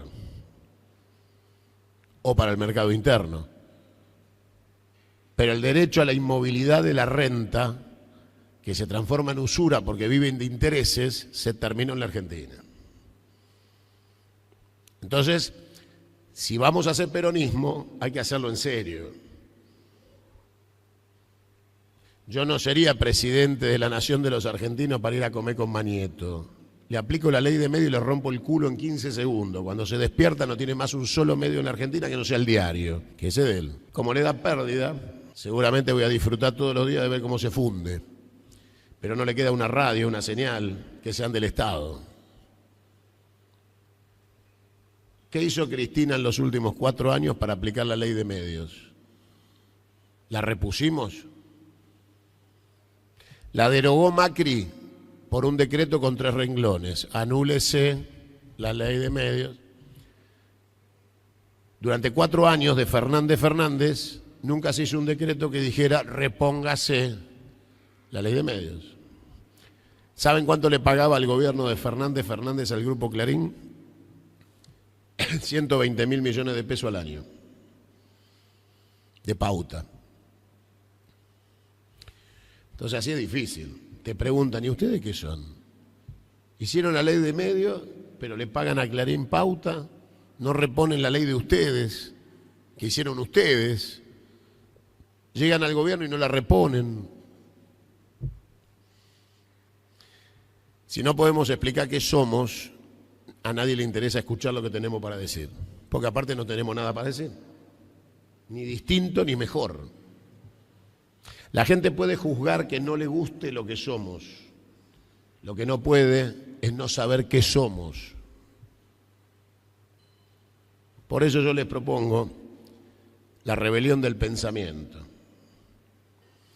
El peronismo no puede ser emocional, el peronismo tiene que ser racional, porque Perón era racional. Perón dejó una planificación estratégica, prospectiva, racional. Nos avisó la fecha de vencimiento, nos dijo el 2000 nos encontrará unidos y dominados. Fue clarito como el agua. Nos dejó las directrices para el movimiento, nos dijo, nosotros no somos un partido político, somos un movimiento. Está todo claro, las 20 verdades están claritas, ¿no? Están recontra claras. Los Estados Unidos de Sudamérica fue un libro de Perón. Los Estados Unidos de Sudamérica. No lo inventé yo. Pero yo lo que digo es, no es tan difícil darle un orden a un pensamiento, a una doctrina que le dio los días más felices a la Argentina en el siglo XX y que tiene que hacer lo mismo en el siglo XXI. Los primeros albores del siglo XX también fueron una catástrofe para los argentinos, hasta que llegó Irigoyen en 1916. Con lo cual estaríamos un poquito demorados porque ya estamos en el 2024, nos pasamos la fecha, pero el inicio del siglo ha sido otra vez con rancios conservadores, oligarcas, con un modelo anglosajón, criminal y saqueador, pero todavía tenemos tiempo para darlo vuelta y hacer del siglo XXI otra vez un tiempo próspero para una Argentina poderosa, grande y merecidamente potencia. Pero eso no lo vamos a lograr si no estamos convencidos. Nadie puede vender algo de lo que no está convencido. Y por eso cuando escuchamos discursos económicos de autopercibidos peronistas hablando en términos liberales, es porque no están convencidos de que son peronistas, ni de lo que tienen que hacer. No es ni volver al pasado absurdo de las publicidades en blanco y negro y color sepia, ni copiarse el discurso en colores del enemigo. Estamos en los tiempos de la inteligencia artificial. El peronismo tiene que hablar de la regulación del trabajo en materia de tecnología. Algún boludo anda por ahí diciendo que hay que volver a la revolución industrial. Muchachos, se terminó la revolución industrial. Llegamos hasta donde llegamos, pero se terminó, estamos en la revolución tecnológica. Con lo cual, la revolución industrial con tecnología aplicada ya no tiene tiempo de que terminemos la revolución industrial inconclusa para después ir a la revolución tecnológica el día que la terminemos. No funciona más así. Porque los bienes y servicios que tenemos que exportar necesitan, entre otras cosas, aplicación tecnológica. Pero tenemos que cuidar que la tecnología no sustituya al ser humano. Para mantener el pleno empleo con uso de tecnología, la Argentina tiene que quintuplicar su producción para mantener la misma cantidad de gente ocupada y no exista el desempleo. O sea que si no vamos a un modelo agresivo, productor y exportador, no hay manera de que la tecnología no sustituya al trabajador. Entonces viene un boludo y te dice, no, vamos a volver a la fábrica. Entonces dice, ¿qué vas a comprar? ¿Un balancín? ¿Cómo vas a dar pleno empleo? Hoy la uva de los viñedos mendocinos las mide Chandon desde París con un satélite. Y te dice, la uva esa no está buena, es chica. Y vos decís, si no estás acá. Y no, boludo, no necesito estar ahí. La estoy mirando en este instante y la estoy midiendo. Entonces, solo un necio cree que podemos ser un país preindustrial y volver a las teorías de la revolución industrial inconclusa de los argentinos, que nunca pudimos terminar por culpa de los liberales, que nunca quisieron el desarrollo sustentable de los argentinos. Pero que ahora ya no es revolución industrial, es revolución tecnológica industrial. Hoy se puede fabricar un auto en Córdoba sin un solo ser humano, robots e inteligencia artificial. Y por la otra punta sale un auto. Con lo cual, para que la mano de obra no decaiga, tenemos que producir 5 veces lo que produce Córdoba para mantener el mismo empleo humano activo. Si no tenemos políticas de largo plazo, prospectivas de 50 años para adelante, no se puede hacer sustentable el proyecto de Estado Nacional. Entonces, frente a la crisis puede aparecer un boludo tirando banderas viejas y reivindicando noticieros del plan quinquenal y decirle a los argentinos que por ahí vamos a salir. Es mentira, es falso. Vamos a salir si entendemos el siglo XXI y los desafíos del trabajo del siglo XXI. La CGT debería estar dando cursos de capacitación en todas las áreas del trabajo a través de sus sindicatos y gremios para la formación profesional del siglo XXI, porque un trabajador no tecnificado es un futuro despedido. ¿Alguien escuchó al gordo impresentable ladrón de Daer hablar de la formación de los cuadros de los compañeros del trabajo? ¿Ustedes conocen una escuela de formación de la CGT que esté funcionando? La CGT ya ni siquiera participa de paritarias, participa de recomposición salarial a la baja, porque ahora aceptaron los aumentos por inflación. Entonces los compañeros vitivinícolas este mes les corresponderían 20.000 pesos de aumento. Está bien, ¿no? Buen número. Y a los jubilados 9.000. La pregunta es por qué la CGT no está pidiendo recomposición por ganancias, que es lo que dice la Constitución del 49, 50-50. A mí ninguna inflación. Quiero el pedazo que le corresponde a los trabajadores de la renta del empresario. Porque los empresarios están ganando cada vez más en dólares, los que exportan. Entonces, con una industria vitivinícola mendocina exportadora, los trabajadores de empresas que exportan deberían participar de la renta, no de la inflación. También deberíamos plantear el tratamiento diferenciado que hay que darle a los trabajadores de la misma actividad según la empresa. No es lo mismo una empresa de 2.000 empleados que exporta que una empresa familiar que tiene 4 empleados y que no puede tener las mismas condiciones que tiene la gran empresa. ¿La discusión está dada? No. Pero nos subimos a la agenda del enemigo de la reforma laboral. El problema es la reforma laboral, el problema son los salarios, no es la ley de entidades financieras que está vigente en la Argentina y la hizo Martínez de Oz. Esa tampoco la derogamos. Pasamos por toda la democracia moderna Tampoco nos olvidamos de derogar la ley de entidades financieras. Tenemos un montón de cosas pendientes que no hicimos, ¿no? Yo vengo de Panamá hace apenas una semana, 10 días, de visitar a los compañeros en Panamá, de dar charlas en las universidades. Panamá es una colonia americana, no porque el pueblo panameño no tenga dignidad ni vocación de ser independiente, sino porque la situación de sometimiento del Estado panameño es terrible. Fueron víctimas de una invasión criminal con miles de muertos. No tienen moneda, están dolarizados. Y la Constitución les prohíbe tener ejército. Pero ¿saben una cosa? En esa colonia los alimentos no pagan impuestos. Tampoco pudimos, en la década ganada, dejarle a los argentinos la comida libre de impuestos. Entonces, cuando una madre argentina va a comprar leche, paga el IVA de la leche que le tiene que dar a sus hijos. No fuimos muy peronistas. No defendimos la canasta familiar librándola de impuestos. Le dejamos los impuestos igual que hacen ellos. Con lo cual, tenemos que hacer autocrítica, muchachos. La suficiente, ni un centímetro más. Nosotros tuvimos a López Rega, ellos bombardearon la Plaza de Mayo. Con lo cual, no tenemos mucho para explicar, porque aparte nosotros tuvimos a López Rega y ellos tienen una fabricante de tortas ahora.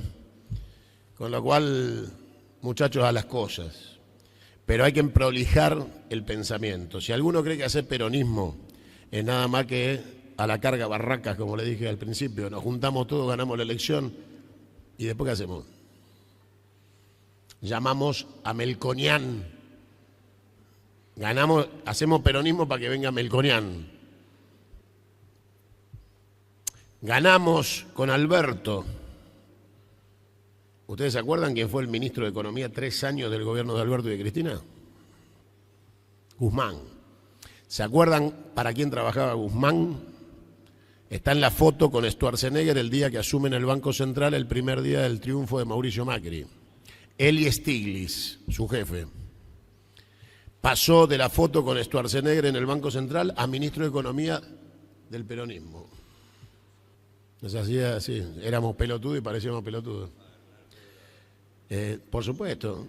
Entonces, la realidad, y con esto voy cerrando, compañeros, para que se entienda, es que si somos algo que la gente pueda entender y decimos algo coherente a lo que somos, vivimos como pensamos y actuamos como sentimos, el peronismo va a volver a ser invencible en la Argentina. Mientras tengamos vergüenza, porque nosotros sabemos que nos traicionamos, que no cumplimos nuestra misión histórica, no representamos a la clase trabajadora ni al sector desprotegido de la sociedad, nos transformamos en un partido burgués, clase media y urbano, asociado al liberalismo económico, no tenemos razón de ser y vamos a ser nada más que un libro de historia.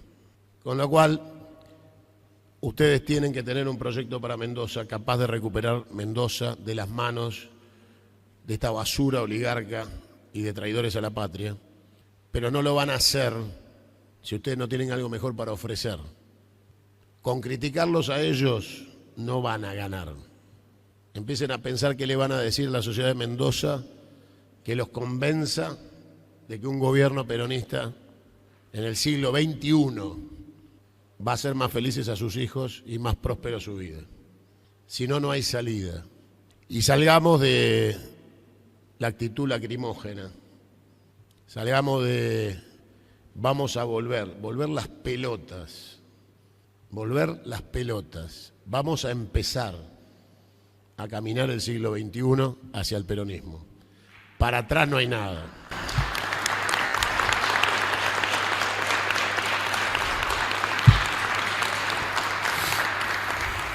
Y para cerrar, compañeros, sepan que en todo el país hay gente sufriente y doliente que tal vez no haya podido venir acá porque no tiene para viajar y que están destruyendo la célula familiar de la sociedad argentina y disociándola, porque es más fácil matarlos de a uno que dejar que se agrupen y se fortalezcan y encuentren la razón colectiva de la existencia. Quieren cazar en el zoológico, nos quieren divididos. Les pido a todos que trabajemos por la unidad, pero la unidad les repito una vez más, no es disciplina. La unidad no es disciplina, es unidad en la diversidad. Unidad en la diversidad. Y para eso se necesita debate, ideas, charlas, encuentros, desencuentros. Lo único que no puede pasar es que no pase nada. Espero verlos pronto siendo gobierno de Mendoza. Gracias.